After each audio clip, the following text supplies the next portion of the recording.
નમસ્તે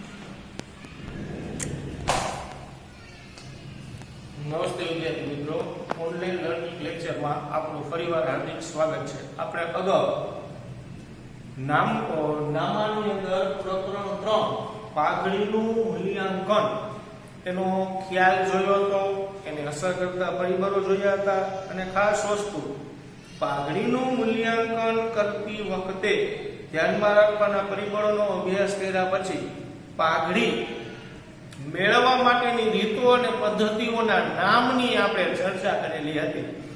ઈ પાઘડીના મૂલ્યાંકનની પદ્ધતિઓ બરોબર 4 પદ્ધતિઓ હતી. આપણે અગાઉ 2 પદ્ધતિના દાખલા પણ જોઈ ગયા. ઈ 4 પદ્ધતિ એટલે કઈ તો કે પહેલી પદ્ધતિ સાદી સરેરાશ નફાની પદ્ધતિ, બીજું ભારી સરેરાશ નફાની પદ્ધતિ, ત્રીજું અધિક નફાની પદ્ધતિ અને ચોથું મૂડીકરણની પદ્ધતિ. જેમાંથી આપણે સાદી સરેરાશ નફાની પદ્ધતિ અને ભારી સરેરાશ નફાની પદ્ધતિના દાખલા જોઈ ગયેલા છે. બરોબર. હવે એના પછીની પદ્ધતિ એટલે કે પદ્ધતિ નંબર 3 અથવા તો રીત નંબર 3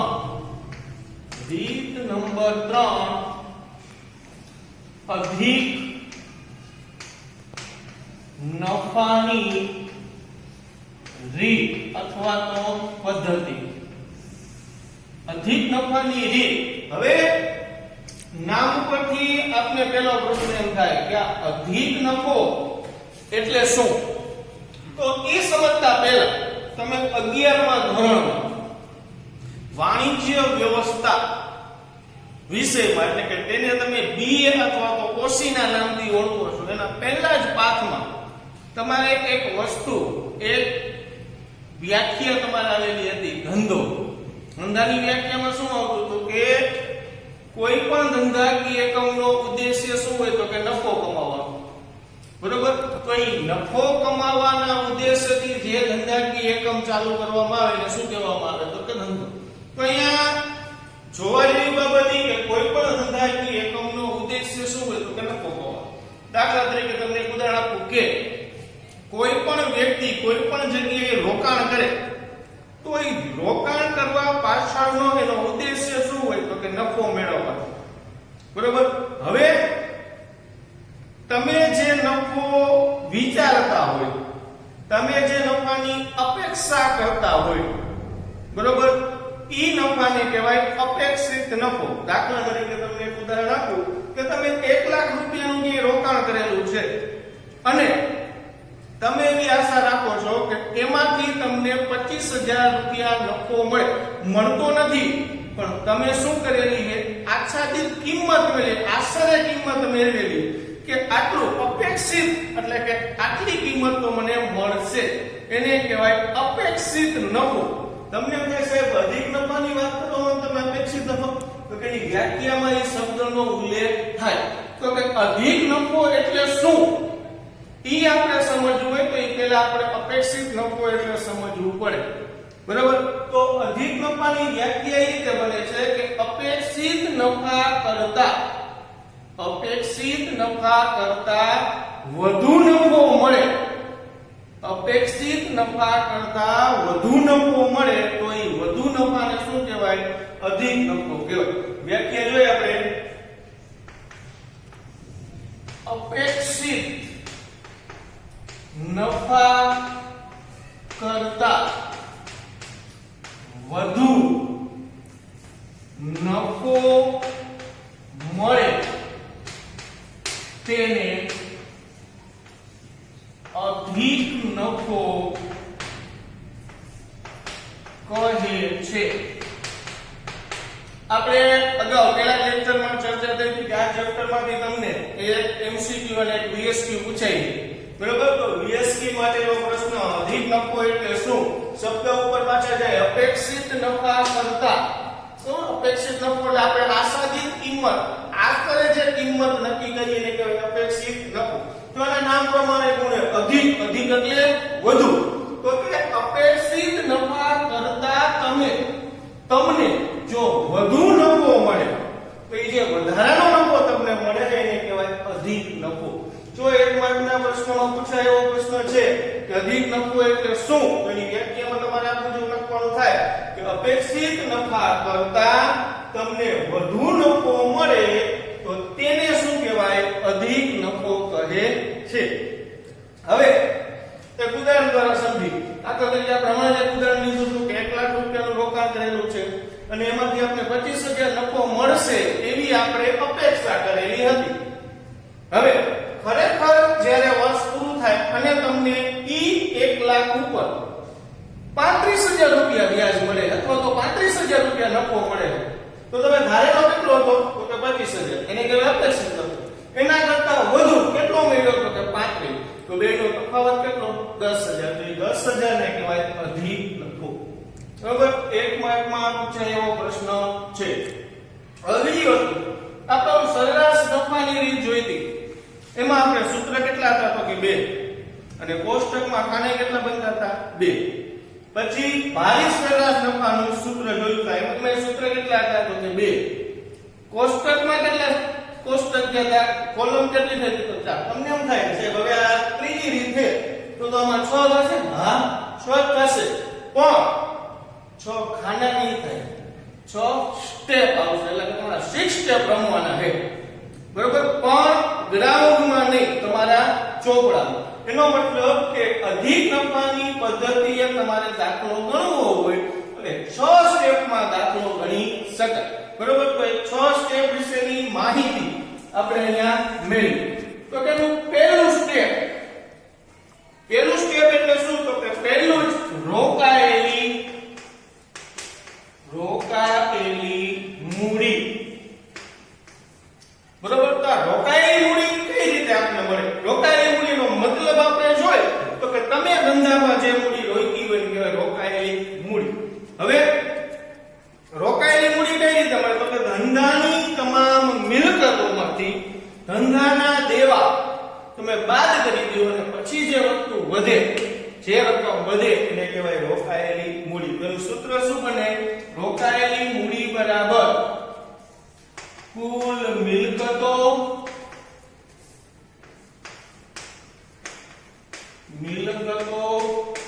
માઈનસ કુલ દેવા. તો રોકાયેલી મૂડી મેળવવાનું સૂત્ર શું? કુલ મિલકતો માઈનસ કુલ દેવા. જો સૂત્ર સાથે યાદ રાખતા જાજો. બરોબર? તો પહેલું સ્ટેપ રોકાયેલી મૂડી મેળવવાનું સૂત્ર શું? તો કે કુલ મિલકતો માઈનસ કુલ દેવા. બીજું સ્ટેપ અપેક્ષિત વળતરનો દર. આ અપેક્ષિત વળતરનો દર એટલે શું? તો કે અપેક્ષિત નફાની વાત કરેલી હતી. ઈ અપેક્ષિત નફો તમને જે મળે છે ઈ તમે જે ધારણા કરો એનો દર એટલે એક પ્રકારની ટકા. આમાં તમારે ચિંતા કરવાની જરૂર નથી. આ વસ્તુ તમને દાખલામાં આપેલ હશે. દાખલામાં તમને આપી દીધેલી છે, એ તમારે મેળવવાનું નથી. બરોબર? એટલે અપેક્ષિત વળતરનો દર તમને દાખલામાં આપેલો જ હશે. બરોબર? એટલે આ તો આપણે અહીંયા દાખલાના સ્ટેપ માટે આ પદ લખવું પડે. ત્રીજું અપેક્ષિત નફો. તો કે અપેક્ષિત નફો કઈ રીતે મળે? તો કે અપેક્ષિત નફો મેળવવાનું સૂત્ર રોકાયેલી મૂડી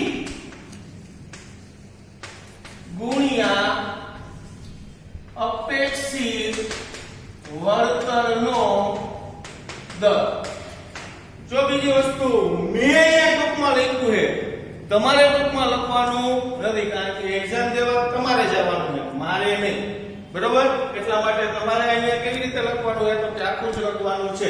તો અપેક્ષિત નફો મેળવવાનું સૂત્ર શું? તો કે રોકાયેલી મૂડી ગુણ્યા અપેક્ષિત વળતરનો દર. હવે ચોથું સ્ટેપ સરેરાશ નફો. સરેરાશ નફો કઈ રીતે મળે? તો કે આપણે અગાઉ બે પદ્ધતિ જોઈ, આપણે હમણાં ચર્ચા થઈ. સાદી સરેરાશ નફાની પદ્ધતિ અને સાદી સરેરાશ નફાની પદ્ધતિ અને ભારિત સરેરાશ નફાની પદ્ધતિ. સાદી સરેરાશ નફાની પદ્ધતિમાં મેં તમને એક વસ્તુનું કીધું હતું, તમને યાદ હશે કદાચ, કે સાદી સરેરાશ રકમ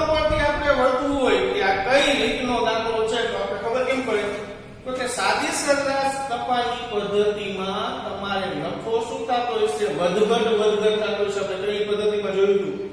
અને ભારી સરેરાશ નફાની પદ્ધતિમાં શું હતું? તો કે નફામાં સતત વધારો થતો હતો. પેલા 50,000 હોય, પછી 60, 70, 80, 90, એટલે નફામાં શું થતો હતો?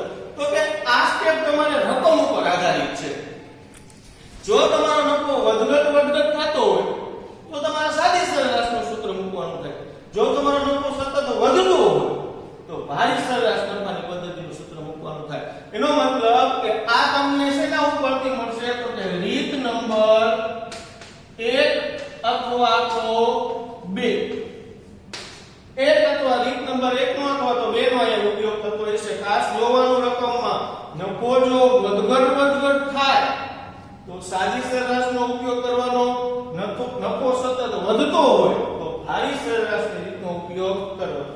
હવે 4 સ્ટેપ થઈ ગયા. પેલું રોકાયેલી મૂડી કુલ મિલકતો માઈનસ કુલ દેવા અપેક્ષિત વળતરનો દર દાખલામાં આપેલ હશે. અપેક્ષિત નફો કઈ રીતે મળે? તો કે રોકાયેલી મૂડી ગુણ્યા અપેક્ષિત વળતરનો દર અને સરેરાશ નફો રીત નંબર 1 અને 2 મુજબ. પાંચમું સ્ટેપ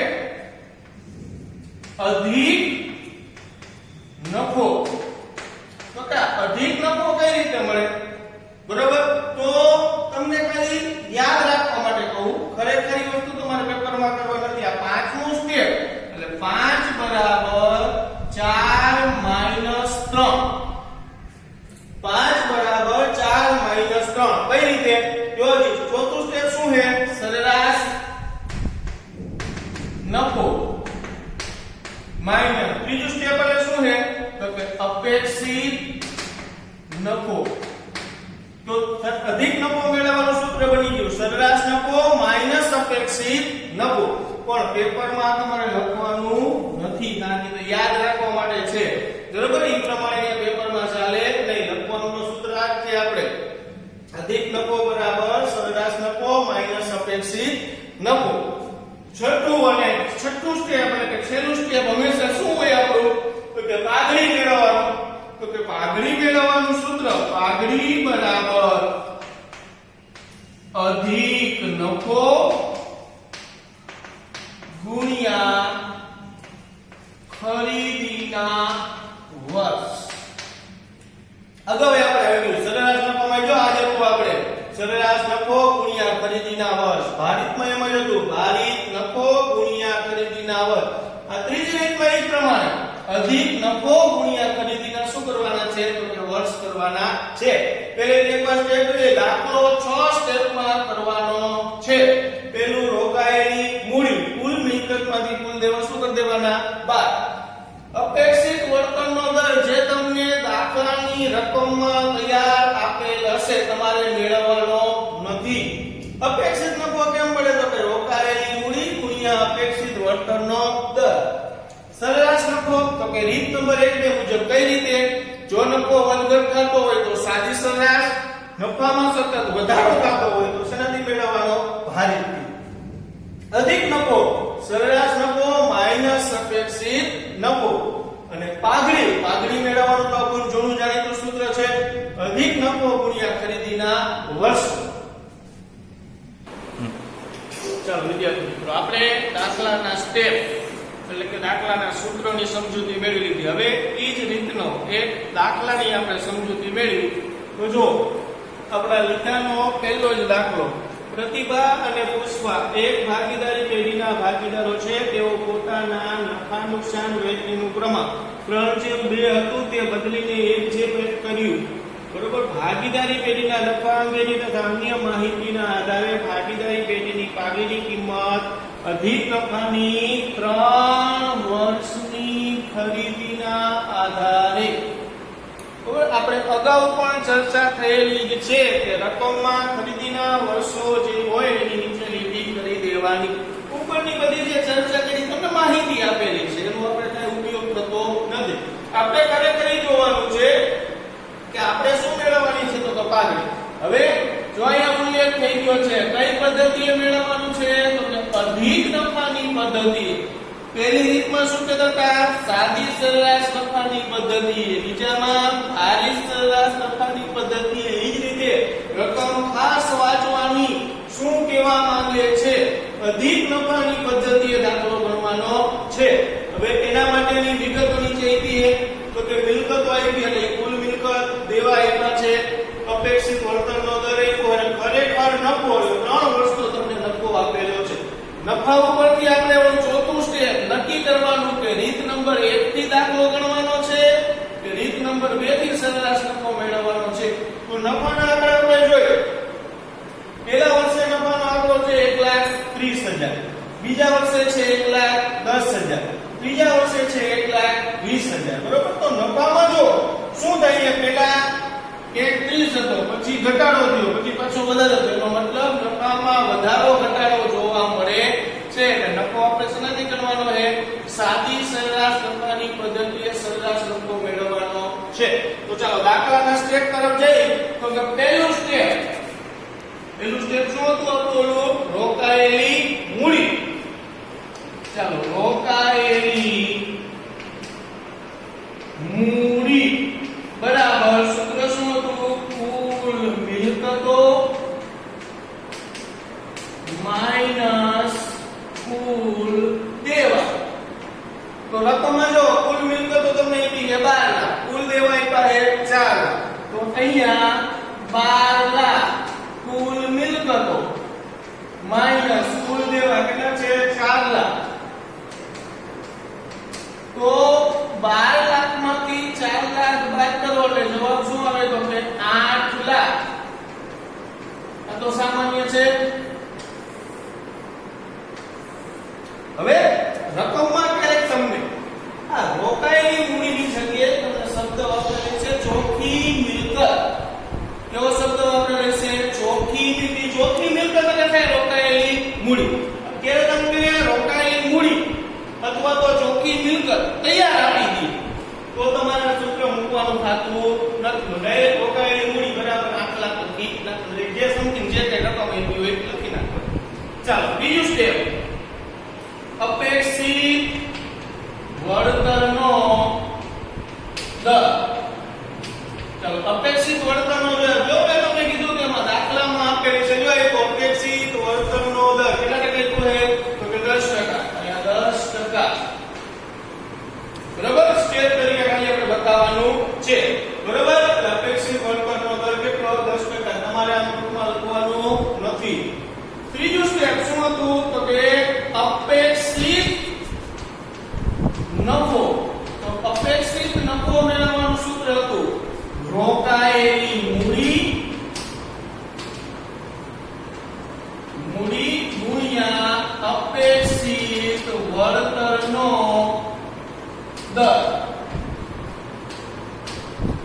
બરાબર. તો રોકાયેલી મૂડી જો આપણે મેળવી કેટલી મેળવી? તો કે 8 લાખ. ચાલો આપણે 8 લાખ. અપેક્ષિત વળતરનો દર કેટલો કીધો છે? 10%. તો અહીંયા 8 લાખના 10% કરો એલસીમાં એટલે જવાબ આવશે 80,000 રૂપિયા. વિદ્યાર્થી મિત્રો જ્યારે 10% કરવાનો હોય ને 10% તે જે રકમ આવી હોય એમાંથી એક બિંદુ કાઢી નાખો એક જવાબ આવતો હોય. બરાબર. તો અહીંયા અપેક્ષિત વળતરનો દર આપણે મેળવ્યો કેટલો? 80,000 રૂપિયા. ચોથું સ્ટેપ આપણું શું હતું? તો કે સરેરાશ નફો. ચાલો સરેરાશ નફો. તો સરેરાશ નફો ઉપર મેળવવા માટે રકમ ઉપર આવવું પડે. તો રકમમાં જો નફો શું થતો તો વધઘટ એટલે સાદી સરેરાશ કરવો પડશે. તો કોષ્ટક બનાવવું પડશે. તો કોષ્ટક બનાવી પહેલા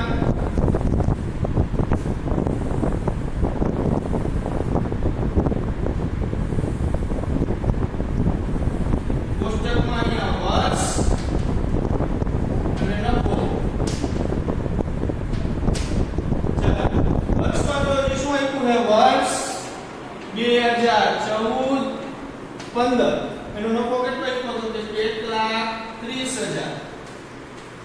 બીજું વર્ષ 2015-16 એનો નફો કેટલો આપ્યો તો 1,10,000. ત્રીજું વર્ષ 2016-17 એનો નફો કેટલો આપ્યો 1,20,000.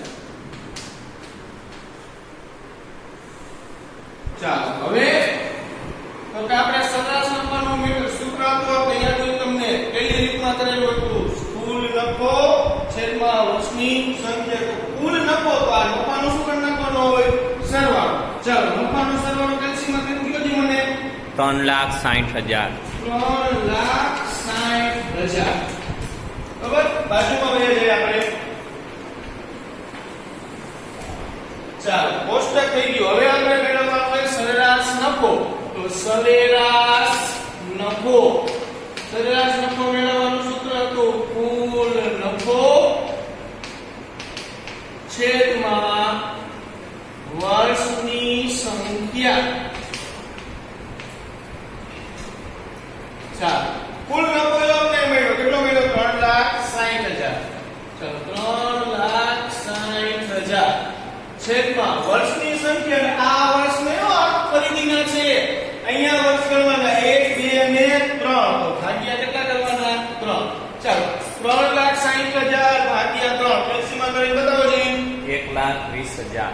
રૂપિયા 1,20,000. ચાલો ચોથું સ્ટેપ પૂરું આપણું અહીંયા. પાંચમું સ્ટેપ આપણે કઈ રીતનું હતું તો કે પાંચમા સ્ટેપ માટે મેં તમને યાદ રાખવાનું કીધું હતું ચોથું માઈનસ ત્રીજું. ચોથું એટલે સરેરાશ નફો, ત્રીજું એટલે અપેક્ષિત નફો. તો અહીંયા મેળવવાનું છે પાંચમું સ્ટેપ અધિક નફો. તો અધિક નફાનું સૂત્ર શું થાય સરેરાશ નફો. એટલે કે ચોથું સ્ટેપ માઈનસ ત્રીજું સ્ટેપ એટલે અપેક્ષિત નફો. ચાલો સરેરાશ નફો જો જે આપણે મળ્યો કેટલો મળ્યો 1,20,000 માઈનસ અપેક્ષિત નફો. તો જો જે અપેક્ષિત નફો આ ત્રીજું સ્ટેપ જો જે કેટલા છે 80,000. ચાલો 1,20,000 માંથી 80,000 બાદ કરો જી 40,000. 40,000 રૂપિયા.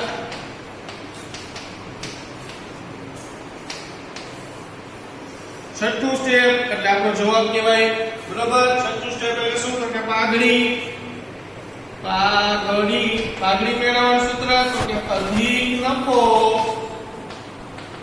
ગુણ્યા ખરીદીના વર્ષ. બરોબર અધિક નફો આપણે ઉપર મેળવ્યો કેટલો તો કે 40,000 ગુણ્યા ખરીદીના વર્ષો. રકમ જો આપણે લીટી કરેલી ખરીદીના વર્ષો કેટલા આપ્યા છે તો કે 3. તો ગુણ્યા કેટલા કરવાના 3 4 તેરી 12. 1,20,000. તો આ પેઢીની પાઘડી કેટલી કહેવાય 1,20,000 રૂપિયા. પછી નીચે આપણે લીટી લખી છે કે લીટી તમારે લખી નાખવાની. પાછું એકવાર દાખલામાં પહેલેથી જોઈ લે. પહેલું સ્ટેપ રોકાયેલી મૂડી. તમને રકમમાં કુલ મિલકતો અને કુલ દેવા આપ્યા છે 12 લાખમાંથી 4 લાખ બાદ કરેલા વધ્યા કેટલા તો કે 8 લાખ. હવે રકમમાં તમને ડાયરેક્ટ આપી દીધી કે રોકાયેલી મૂડી 8 લાખ રૂપિયા 5 લાખ રૂપિયા છે પણ એ રોકાયેલી મૂડી બરાબર 5 લાખ. તો સૂત્ર મૂકવાનું નહીં. અપેક્ષિત વળતરનો દર તો તમને દાખલામાં આપેલો જ હોય. અપેક્ષિત નફો રોકાયેલી મૂડી ગુણ્યા અપેક્ષિત વળતરના દરના આધારે અપેક્ષિત નફો મેળવ્યો. હવે આ સરેરાશ નફામાં ખાસ ધ્યાન રાખવાનું છે જો અહીંયા નફો વધઘટ થતું હોય તો સાદી સરેરાશ. આ દાખલામાં જો નફો વધારે વધતો હોય તો આપણે સૂત્ર કેવું કર ભારી. બરોબર અહીંયા ખાસ ધ્યાન રાખવાનું. પછી અધિક નફો અને છેલ્લે મેળવવાની પાઘડી. ચાલો આપણે આ દાખલો આખો ગણી નાખ્યો. બરોબર તમારે આ વિડિયો જોઈ પછી હોમવર્ક તો કરવું પડે. તો તમારા લીખો તમને જે લીખો આપેલો છે પીડીએફ કરીને એમાં રીત નંબર કેટલાની હતી ત્રીજી રીતમાં 16 દાખલા આપેલા છે. બરોબર એમાં તમારે 16 નથી ગણવાનું. તમારે પહેલા 15 જ ગણવાના. એક દાખલો જે બાકી છે એ હું તમને સ્કૂલે જ્યારે આવશો ત્યારે વિષય અલગ છે એટલા માટે છે આમ જ. બરોબર પણ તમારે ખાલી 15 દાખલા જ ગણવાના છે. બરોબર 16મો દાખલો હું તમને કરાવીશ. એટલે એ રીત નંબર 3 ના 1 થી 15 દાખલા ગણવાના છે. બરોબર 16મો દાખલો ગણવાનો નથી. 1 થી 15 આ દાખલો તમારે તો ગણવો જ પડશે કારણ કે તમારી પાસે ગણેલો છે નહીં. એના પછીના લેક્ચરમાં નેક્સ્ટ લેક્ચરમાં રીત નંબર 4 આપણે ચાલુ કરશું. બરોબર, એની માહિતી આપણે ત્યારે મેળવશું.